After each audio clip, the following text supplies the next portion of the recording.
আপনি কি জানেন পৃথিবীর সব মানুষের গায়ের রং একরকম হয় না কেন?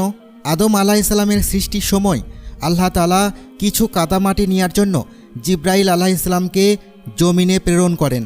তিনি এসে মাটি নিতে চাইলে জমিন কেঁদে বলে, আমার মাটি দিয়ে সৃষ্টি হওয়া মানবজাতি একসময় জান্নাত এবং জাহান্নামে যাবে, এতে আমার কিছু অংশ জাহান্নামেও যাবে।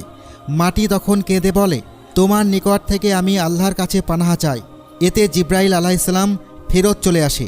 এবার আল্লাহ তাআলা মিকাইল আলাইহিসসালামকে প্রেরণ করেন, কিন্তু মিকাইল আলাইহিসসালাম মাটির থেকে একই কথা শুনে ফেরত চলে আসে।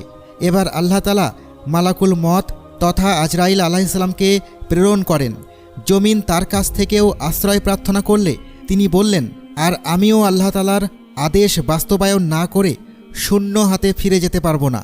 এ কথা বলে তিনি পৃথিবীর বিভিন্ন স্থান থেকে সাদা, লাল ও কালো রঙের কিছু মাটি সংগ্রহ করে মিশিয়ে নিয়ে চলে যান।